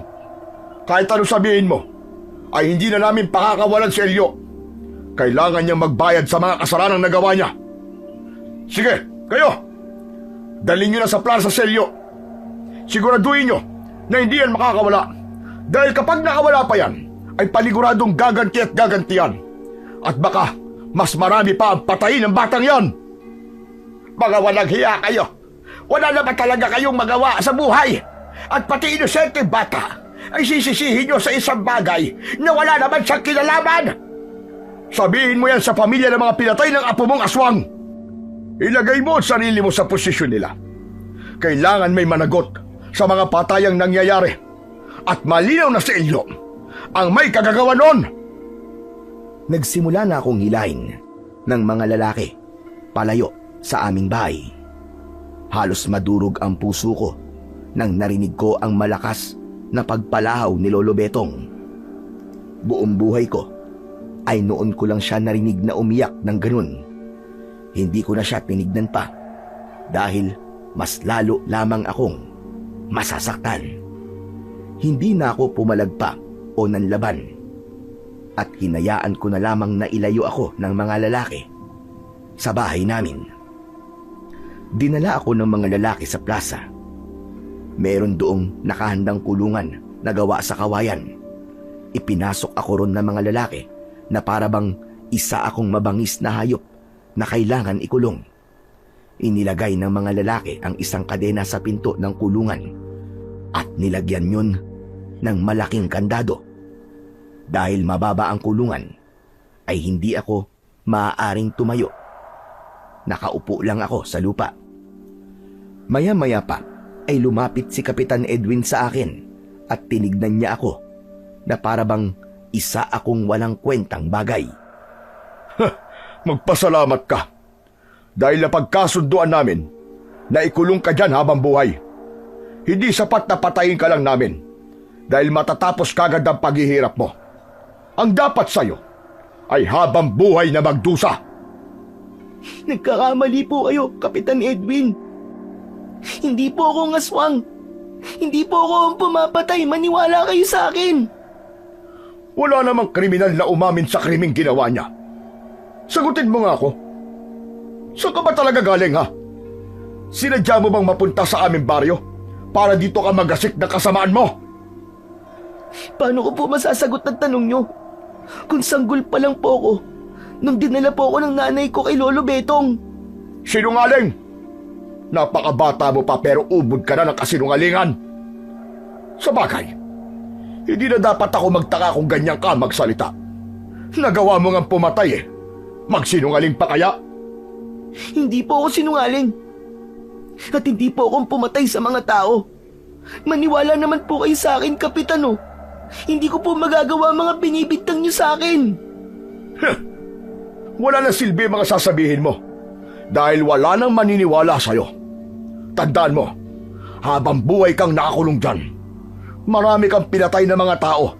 Kaya yan ang kaparusahan na dapat sa'yo. Ngumisi si Kapitan Edwin at saka siya tumalikod para maglakad na palayo. Nanghihinang napakapit ako sa rehas na kawayan habang pinipigilan ko ang aking mga luha na pumatak. Nang sandaling yon, napagtanto ko na walang maitutulong kung iiyak ako ng iiyak. Ang kailangan kong gawin ay patunayan sa mga tao na hindi ako aswang at hindi ako ang pumatay sa mga tao sa aming baryo.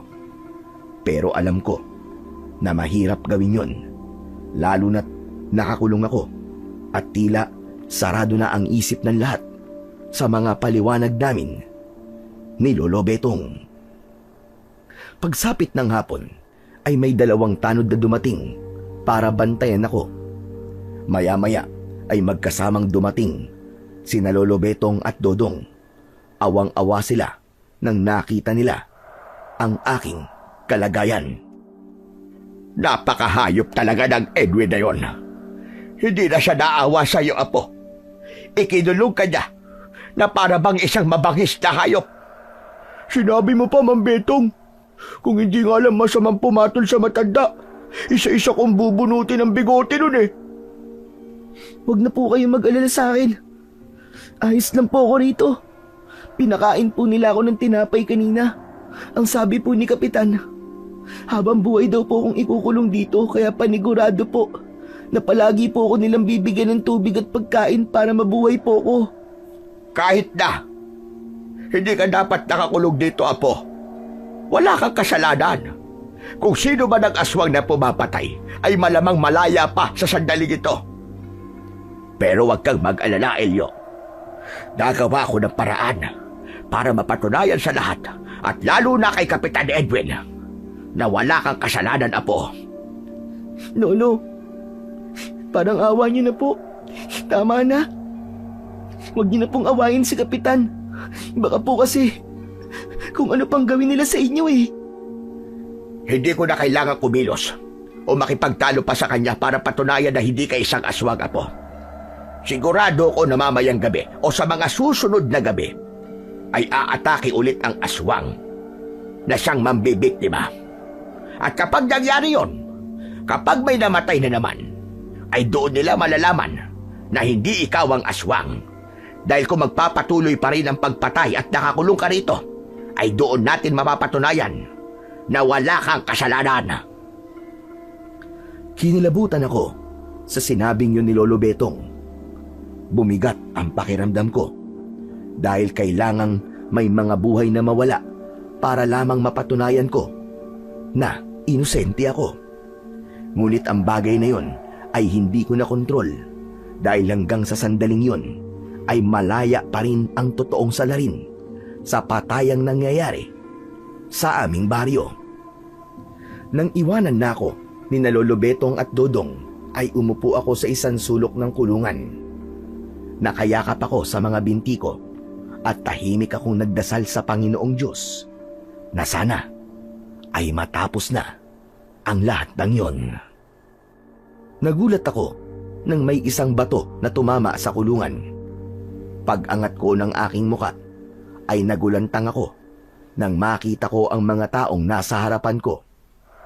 May hawak silang mga bato at bakas sa mukha nila ang matinding galit. May mga sumigaw at tinawag akong salot at aswang. Maya-maya pa, pinaulanan nila ako ng bato. Doon na ako tuluyang napaiyak dahil sa sobrang takot. May mga batong hindi tumama sa akin dahil sa rehas na kawayan yon tumama. Pero meron ding mga bato na nakalusot at tumama sa iba't ibang parte ng aking katawan. Tama na! Tama na po! Tama na! Maawa na po kayo sa akin! Tama na po! Tila bingi ang mga tao sa pakiusap at pag-iyak ko. Patuloy lang sila sa pagbato sa akin.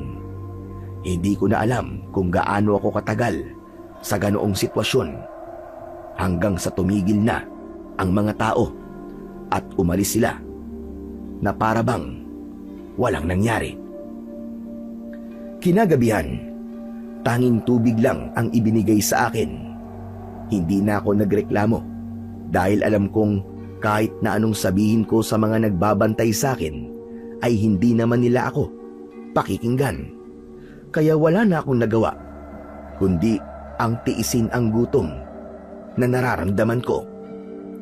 Humiga ako sa malamig na lupa at namaluktot ako upang kahit papano ay mabawasan ang lamig na aking nararamdaman. Habang pinipilit kong makatulog, ay paulit-ulit akong nagdasal sa utak ko Ipinagdasal ko sa Panginoong Diyos na sana ay malaman na ng mga tao na wala akong kasalanan sa nangyayaring patayan sa aming baryo. Nang dahil sa labis na pagod, ay unti-unting bumigat ang talukap ng aking mga mata. Hanggang sa tuluyan na akong pumikit. Pero wala pang 1 minuto simula nang pumikit ako, ay narinig ko na nag-uusap ang 2 tanod na nagbabantay sa akin. Narinig ko na tinanong ng 1 tanod sa kasama niya kung nakita ba nito yung anino na gumalaw sa likod ng 1 puno. Bago pa makasagot ang tinanong na tanod, ay lumabas mula sa puno ang 1 nilalang na may nakakatakot na anyo. Para siyang 1 halimaw na may mahahabang sungay. Nanlilisik ang mapupula niyang mga mata na animo ay nagbabagang bolang apoy. Malaki ang kanyang katawan na punong-puno ng itim na balahibo. Meron siyang matutulis na mga kuko at pangil. Sigurado ko na yon ang aswang na sumasalakay sa aming baryo. Napasiksik ako sa 1 sulok ng kulungan dahil sa labis na takot, habang ang 2 tanod ay nagkaroon ng alinlangan kung lalabanan ba nila ang aswang. Nang malakas na sumigaw ang aswang, ay takot na tumakbo ang mga tanod. Teka, sandali lang po! Huwag niyo po akong iwanan dito! Bumalik po kayo! Bumalik po kayo! Nanlaki ang mga mata ko nang naglakad papalapit ang aswang sa kulungan.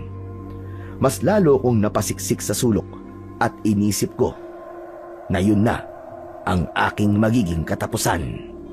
Huminto ang aswang sa harapan ng kulungan at walang kahirap-hirap na sinira niya ang kulungan gamit ang kanyang matutulis na mga kuko. Puno ng takot na tinignan ko ang aswang. Parang awa niyo na po, mga aswang. Huwag niyo po ako papatayin. Maawa na po kayo sa akin. Walang imik na hinawakan ako ng aswang at isinampay niya ako sa kanyang balikat. Nagsimula akong magwala at nagpumiglas. Pinagsususuntok ko ang likod ng aswang pero wala yung epekto sa kanya. Pakawalan niyo ako! Pakawalan niyo ako! Parang awa niyo na! Pakawalan niyo ako! Alam kong walang silbi ang pagmamakaawa ko na yun. Pero nang sandaling yun kasi, ay hindi ko na alam ang gagawin ko. Hanggang sa mabilis na tumakbo ang aswang palayo, habang bitbit niya ako sa kanyang balikat na para bang isakon-sako ng bigas. Napakabilis niyang tumakbo at hindi ko na namalayan na nasa loob na pala kami ng gubat na matatagpuan sa dulong parte ng aming baryo. Makalipas lamang ang ilan sandali, ay huminto na sa pagtakbo ang aswang. Hanggang sa ibinaba niya na ako sa tabi ng 1 puno. Tatakbo sana ako para tumakas, pero mabilis niyang nahawakan ang aking braso at isinalya niya ako pabalik sa tabi ng puno. Mamang aswang, kung papatayin niyo po ako, patayin niyo na po ako. Pero, pwede po mabilisan niyo ang pagpatay niyo po sa akin? Yung po bang hindi ako masasaktan? Elio, Po? Teka, kilala niyo po ako? Paano niyo po nalaman ang pangalan ko? matagal na akong nakasubaybay sa iyo sa malayo. Ako yung ama. Ako si Dumalupig. Isa akong aswang na kung tawagin ng mga tao ay halagoba. Ikaw ang aking naging anak sa isang mortal. Hindi. Hindi totoo ang sinasabi mo. Hindi isang aswang ang tatay ko. Hindi pa ba malinaw na patunay ang sungay na meron ka? Nang tumuntong ka sa edad na 12, ay unti-unti nang nabuhay ang pagiging aswang mo. Natigilan ako sa sinabing yun ng aswang na si Dumalupig.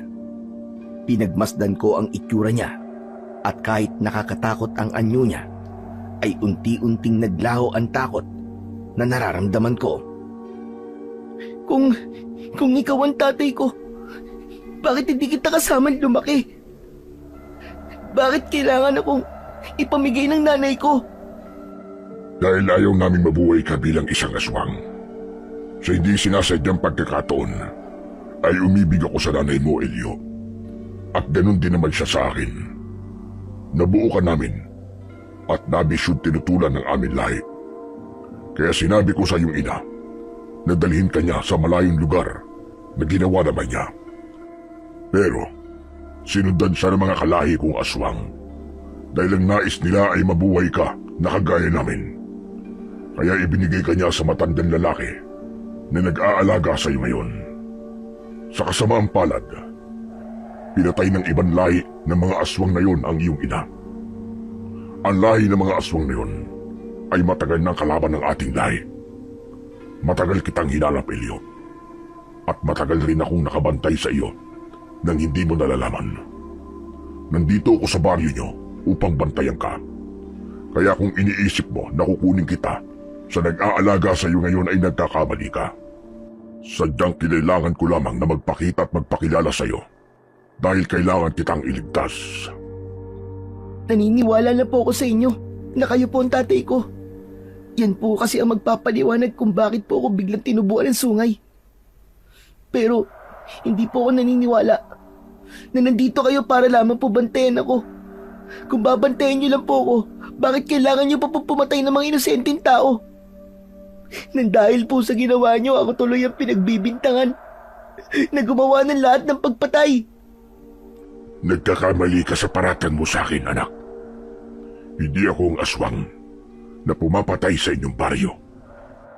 Pero, ang sabi po nila, may mahabang sungay din po yung aswang na pumatay po dun sa mga tao sa baryo namin. Gaya po ng sungay na meron kayo. Hindi ako ang aswang na yon. Ang aswang na yon ay isa ring hanagop na kagaya ko. Si Daluyong ang aswang na yon. Kalaban siya ng ating lahi. Siya ang pumatay sa iyong ina. Nandito siya dahil hinahanap ka niya. Nais kanyang patayin dahil gusto niyang ubusin ang lahi natin. Alam niya na kapag napatay ka niya, ay mapuputol na ang ating pagpaparami. Totoo po ba yung sinasabi ninyo? Walang dahilan, anak, para magsinungaling ako sa iyo. Diretso kong tinignan si Dumalupig sa kanyang mga mata. Naramdaman ko ang sinseridad sa mga salitang kanyang binitiwan. Nang sandaling yon ay hindi pa rin ako makapaniwala sa mga katotohanang nalaman ko. Kahit kasi bigla na lang akong tinubuan ng sungay, ay hindi ko inisip na maaari palang anak ako ng isang aswang. Maaari ba kitang mayakap, aking anak?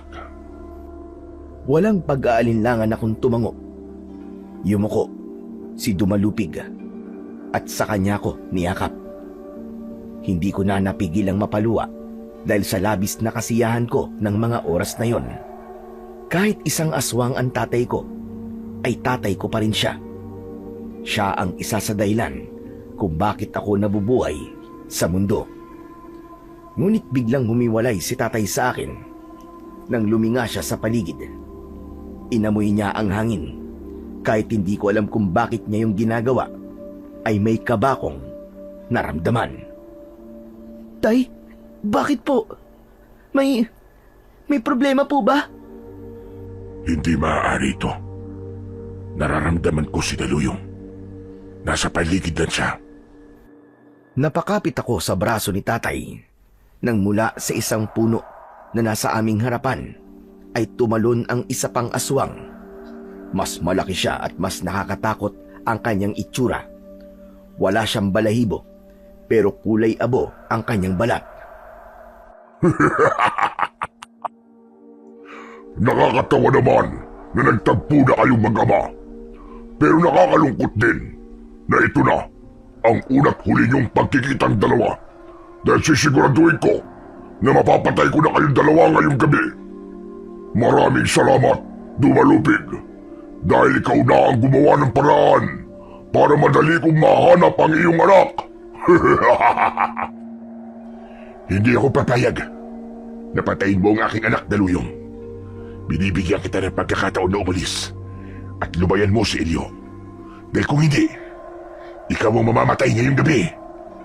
Wala akong dahilan para sundin ang gusto mo, Dumalupig. Kailangan kong ubusin ang lahi nyo upang ang aming lahi ang hihiranging pinakamalakas na mga aswang. Sabagay, hindi na kita dapat pampatakasin dahil mas mabuting patayin na lang kita. Anak, magtago ka muna. Siguraduhin mo na ligtas ka. Kailangan ko nang harapin si Daluyong para matapos ng kanyang kasamaan. Nang dahil sa labis na takot, ay agad akong naghanap ng mapagtataguan. Nagtago ko sa likod ng isang malaking puno. Sumilip ako upang makita ko kung ano ang mangyayari. Nagtama ang mga mata ni na Dumalupig at Daluyong. Pakiramdam ko ay panaginip lamang ang lahat ng yon. Hindi ko akalain na makakasaksi ako ng dalawang aswang na maglalaban. Galingan niyo po, tatay! Huwag po kayong papayag na magtalo kayo! Malakas na sumigaw si Daluyong at mabilis siyang umatake. Sa sobrang bilis niya ay parang kumurap lang ako at nasa harapan na niya si Dumalupig. Isang malakas na suntok ang pinakawalan niya at tumama yun sa dibdib ng tatay kong aswang. Naglaho si Daluyong at sa isang kisap mata ay nasa likod na siya ni Dumalupig. Isang malakas na sipa ang pinakawalan niya na naging dahilan para mapasubsob sa lupa ang tatay ko. Agad namang tumayo si Dumalupig at sinunggaban niya ang kanyang kalaban.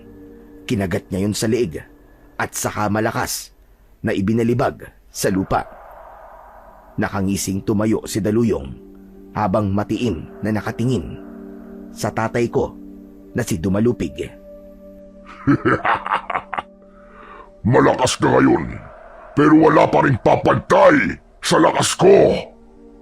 Muling sumugod si Daluyong at sa pagkakataong yun ay nagawa niyang kagatin sa balikat si Dumalupig. Ngunit hindi nagpatalo ang tatay ko at nakipagpalitan siya ng pag-atake hanggang sa bumaon ang matutulis na kuko ni Daluyong sa dibdib ni Dumalupig. Nang hugutin nito ang mga kuko niya ay napaluhod sa lupa ang tatay ko. Nakita mo na, mas malakas pa rin ako kumpara sa'yo, Dumalupig. Huwag kang mag-alala, dahil sa sandaling mapatay na kita, ay isusunod ko kagad sa'yo ang iyong anak upang sa impyerno na kayo magkikita. Itinaas ni Daluyong ang kanyang mga kamay para muling itarak kay tatay ang mga kuko niya. Nang sandaling yon ay naramdaman ko ang matinding kagustuhan na iligtas ang tatay ko. Hindi ako papayag na mamatay siya sa kamay ni Daluyong. Kaya naman, lumabas ako sa aking pinagtataguan at unti-unting bumangon ang galit sa aking puso. Tatay! Matapos kong sumigaw, ay naramdaman ko na humaba ang aking sungay. Mabilis na nagbago ang aking anyo hanggang sa tuluyan na akong naging aswang. Nang lumingon si Daluyong sa akin, ay mabilis akong tumakbo palapit sa kanya. Tumalon ako ng napakataas at sinunggaban ko si Daluyong sa kanyang likod. Ibinaon ko ang matutulis kong mga ngipin sa balikat niya at marahas ko yung hiniklas. Malakas naman na napasigaw si Daluyong dahil sa matinding sakit. Pero hindi pa ako natapos doon. Mabilis akong lumipat sa harapan ni Daluyong at sa isang iglap ay nagawa kong laslasin ng napakalalim ang leeg niya gamit ang aking matutulis na kuko na animo ay parang singtalim ng labaha. Bumagsak ang katawan ni Daluyong na wala ng buhay at halos humiwalay na ang ulo niya. sa kanyang katawan.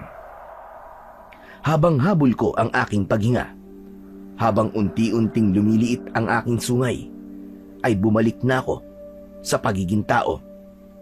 Nang humarap ako sa tatay ko, ay nasaan yung tao na ako. Agad ko siyang tinulungan na makatayo. Maraming salamat sa pagliligtas mo sa aking buhay, anak. Hindi ako makapaniwala na sa ganyang edad mo ay ikaw na ang papatay kay Daluyong. Kahit ako po, Tay. Hindi rin po ako makapaniwala sa nagawa ko. Naramdaman ko po kasi na kailangan ko po kayong iligtas. Siguro po, yun ang nagtulak sa akin para maging matapang at mailabas ko po kung sino po talaga ako. Pero Tay, ibig po ba sabihin ay isa na po kong ganap na aswang? Huwag kang mag-alala, anak. Dahil hindi buo ang dugo ng aswang na nananalaytay sa'yo. Ang mga gaya mo ay may kakayang mamili kung paano ka mabubuhay. Pero alam ko na nais mong mabuhay bilang isang tao. Kaya may isang bagay akong ipagkakaloob sa iyo. Inilahad ni tatay ang kanyang palad at nakita ko ang isang itim na bato. Ito ay isang mahiwagang bato, anak, na kailangan mo lulukin. Mananatili ito sa loob ng iyong katawan habang ikaw ay nabubuhay. Ang batong ito ay bibigyan ka ng kakayahan na kontrolin ang iyong pagiging aswang. Gamit ang iyong isip ay magiging aswang ka lamang sa sandaling naisin mong maging aswang upang ipagtanggol ang iyong sarili sa kapamakan. Walang pagdadalawang isip na kinuha ko ang itim na bato at nilunok ko yun. Naramdaman ko ang paggapang ng bato sa aking lalamunan. Wala pang isang minuto ay naramdaman kong nawala na ang aking sungay. Hala! Nawala po ang sungay ko, Tay! Maraming salamat po! Tandaan mo, anak. Maaari ka pa rin maging aswang. Pero yun ay kung nais mo lamang. Maaari mong gamitin ang pagiging aswang mo upang ipagtanggol ang mga mahal mo sa buhay. Salamat po. Salamat po, Tay. Napakasaya ko po. Kasi nakilala ko na po kung sino ang tatay ko. Sayang nga lang po. Kasi wala na po si nanay. Naniniwala ako, anak, na kung nasan man ang iyong ina, ay masaya siya dahil nabubuhay ka sa paraang gusto namin. Pero Tay, may problema pa po ako eh. Iniisip po kasi ng mga tao na ako po ang aswang na pumapatay po sa aming baryo. Hindi nagsalita si tatay. Sandali siyang tumahimik. Nilapitan niya ang walang buhay na katawan ng aswang na si Daluyong at tuluyan niyang pinugot ang ulo nun. Heto, anak. Kunin mo ang ulo ni Daluyong. Ipakita mo ito sa mga tao sa inyong lugar. Sabihin mo na ikaw ang pumatay dito. Nang sa ganun ay mapatunayan mo sa lahat na wala kang kinalaman sa mga patayang nangyari sa inyong lugar. Magandang ideya nga po yan, Tay. Salamat po. Sige na, anak. Bumalik ka na sa inyong baryo. Huwag kang mag-alala dahil palagi lang akong nakabantay sa iyo at nakasubaybay. Sigurado ko na hindi pa ito ang ating huling pagkikita. Mag-iingat ka, anak. At palagi mong tatandaan na mahal kita. Nang kunin ko ang ulo ni Daluyong, ay mabilis na nawala si tatay sa harapan ko. Napangiti na lang ako ng sandaling yon dahil sa labis na kasiyahan. Dahil sa wakas ay nalaman ko na ang aking pinagmulan. Doon ko napagtanto na tama si Lolo Betong. Lahat ng mga nangyayari sa buhay ng isang tao, maganda man o hindi, ay merong dahilan. Hindi na ako nagtagal sa gubat at nagsimula na akong maglakad pabalik sa aming baryo. Nadala ang ulo ni Daluyong. Makalipas ang ilang minuto ay nakarating na ako sa aming baryo. Habang naglalakad ako sa gitna ng daan, ay nakita ko sa aking unahan ang mga kalalakiang naglalakad ng mabilis papalapit sa akin.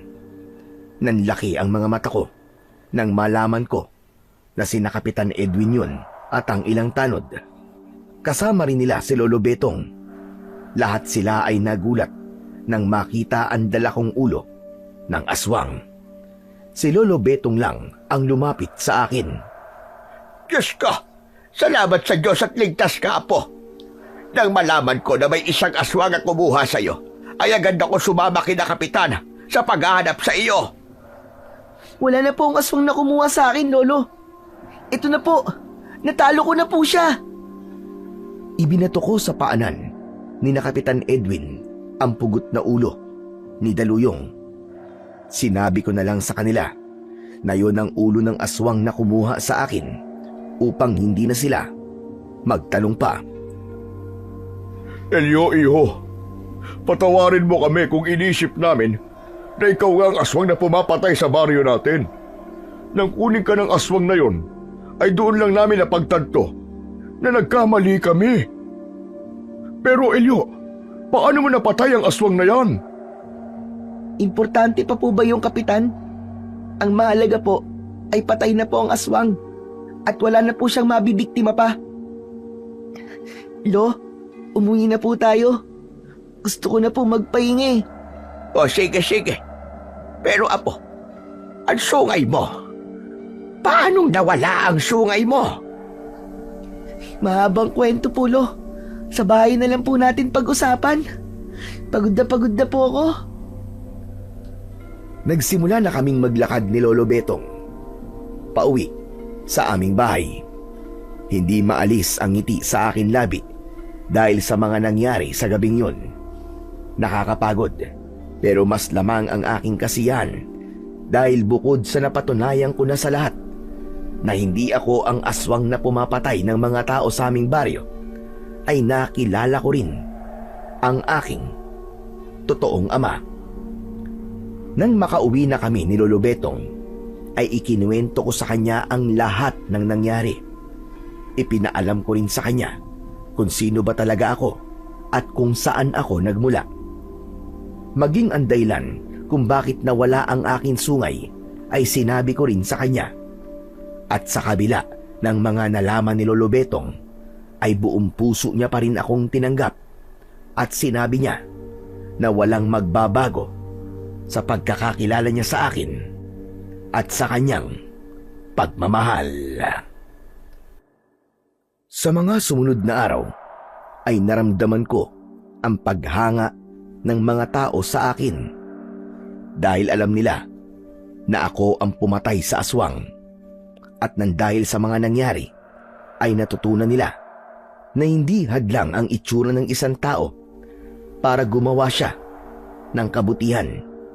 Hindi rin dapat hinuhusgahan ang isang nilalang base sa panlabas na anyo, dahil ang tunay na mahalaga ay meron siyang mabuting kalooban.